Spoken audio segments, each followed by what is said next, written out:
Hey guys, it's Michael again with Pure Pursuit Automotive. I'm going to talk you through our brand new 2012 C63 Coupe.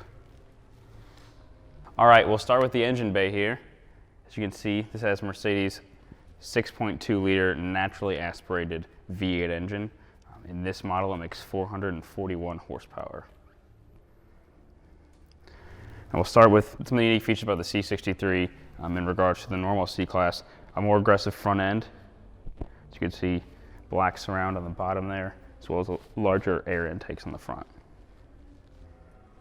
We'll step around the side. We'll talk about the wheel and tire package on it right now.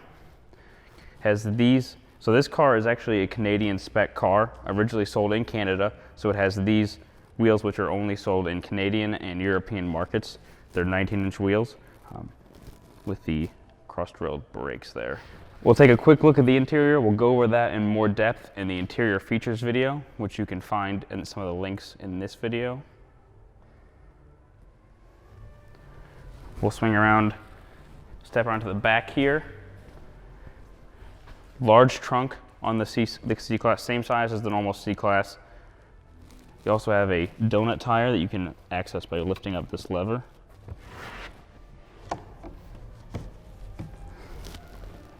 All the tools that you need, batteries also in the back. That's for better weight distribution.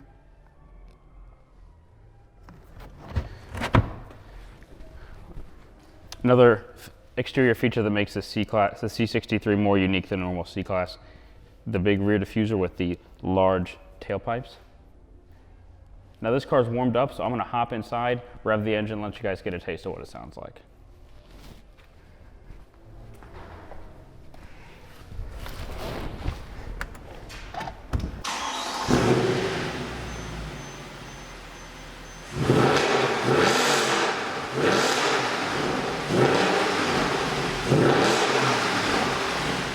We're going to start down here at the gear shift, which also has the selector for your drive modes. So currently it's an S. I'm going to put it into C. C is for comfort, S is for sport, and then you have a little Sport Plus as well as manual. Now the differences between these we've spoken about in other videos if you've seen those, but comfort, essentially everything's in the most comfortable setting you have. So the suspension is as soft as it gets, the gear changes are changed at lower RPMs.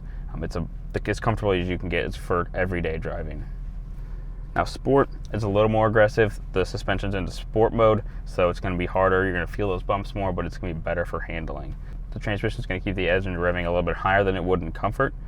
That's better for if you're driving in a more aggressive manner. Now Sport Plus is just a little bit more aggressive version of that. That's when you're in your full, essentially race mode. So this is what you would use if you're on the track.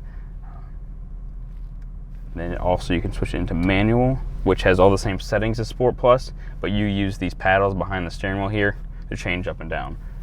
You can also use the shifter here. You have a plus minus from right and left. It's a little more intuitive to use the paddles though. Kind of move on up the way. HVAC controls. Now as you'll notice, I mentioned in the Walkaround video that this car is a Canadian car. So it was originally sold in Canada. So it has your Celsius for all your temperature controls. And basic Mercedes HVAC, you just have to kind of do the conversion of temperatures in your head. You just kind of look on where on the gauge you normally would have your temperatures. Moving on up, heated seats, front passenger. We have your traction control off button here. Fucking hold it down for a second. You get sport handling mode. It gives you a little bit more leeway with traction control, but it won't let you go too crazy.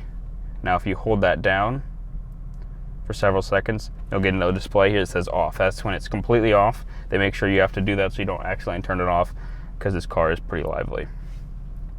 Press it again and it turns it back on. Also have your parking sensors here. Turn it off so that the lights and noises go away if it's annoying to you. Pretty important to have on though. Now move here. These are your basic controls for your infotainment. You have your radio, which I'm going to mute. CDs, navigation, all very self-explanatory. If you have any questions about how to use these systems, feel free to give us a call, shoot us an email. We'll be happy to go into more depth. I don't want to go through the whole thing now because the video would take 2 hours. We'll move over here to the steering wheel. As you can see, We have several controls on there. On the right side, you have your controls for answering your telephone. So the phone up, that's to answer, that's to hang up or decline. You also have your radio volume controls, as well as this little person speaking. Now that's your linguatronic system, so you press a button, say navigation, it takes you to navigation. Over here on the left side, these are all the buttons in order to control the screen here in the middle of the gauge, that you can choose from very different settings. You can choose from your trip settings, so your speed, mileage, range, as well as your navigation, radio controls, phone, drive assist, as well as your AMG setting, which shows you all various temperatures and pressures and what gear you're in, how fast you're going. You can also have a lap timer, as well as the settings that you're currently in, so you can see which aggressive settings you're using. All right, now as you may have noticed, because again this is a Canadian car, the analog gauges here are in kilometers an hour. I'm going to change over here to our miles an hour. So you can choose in the settings, we have the miles per hour displayed as a digital readout. That way you can just look there and not get confused with trying to translate what 100 kilometers an hour is.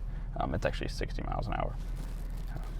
But that's something about this car that's unique, and that's something that you're not going to find in another car here in the States. Now, back here behind the steering wheel is a stalk. Now this is the stalk for your cruise control.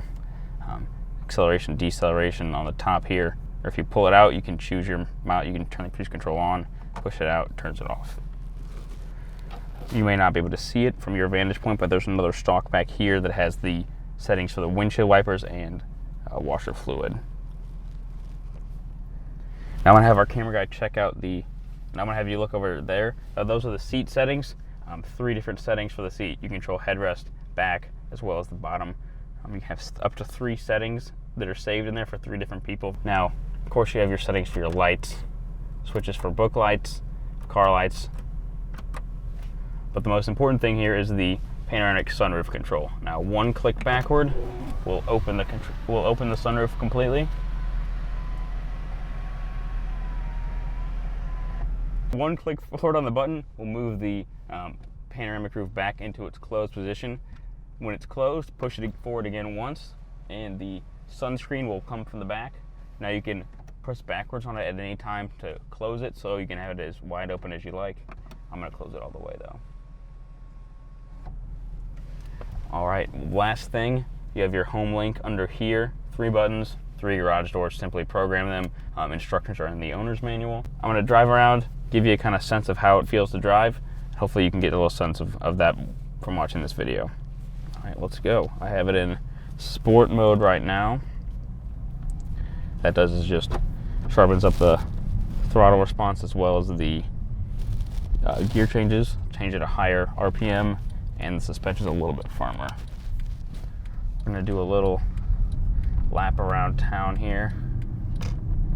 We have several cameras mounted around the car so you can get an idea of speed and kind of the sound of this thing.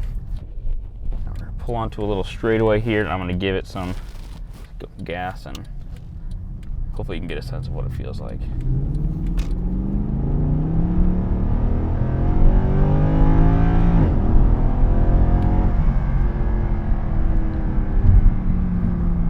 As you can tell, this car is pretty light, so that 441 horsepower really comes through well.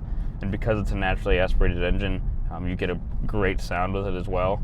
Not that the turbo AMGs sound bad, but this one just has a different kind of sense about it, just because it is naturally aspirated.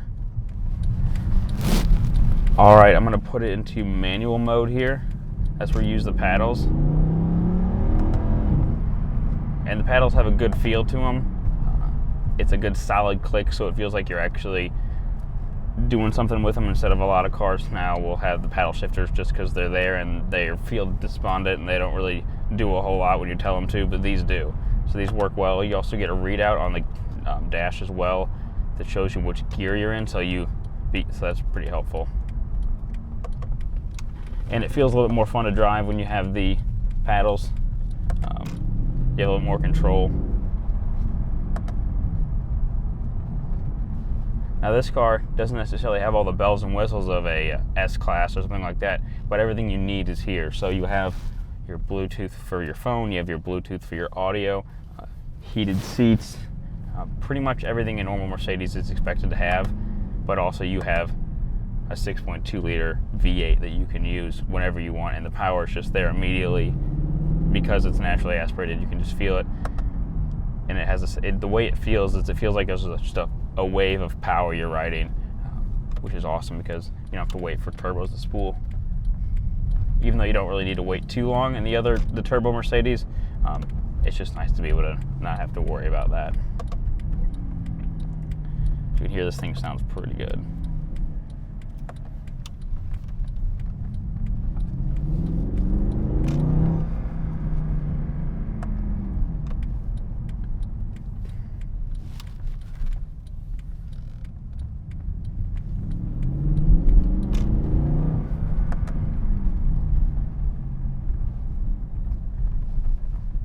Now the ride on this, because it's a AMG, it's going to be a little bit more firm than your normal C-Class, but that's to be expected, and that gives you better handling characteristics. It's more of a race-derived suspension. All right, that concludes our test drive of the 2012 C63 Coupe. Hope you enjoyed the video. Make sure to check out the other videos of the interior and the walk-around, and give us a holler at purepursuitauto.com.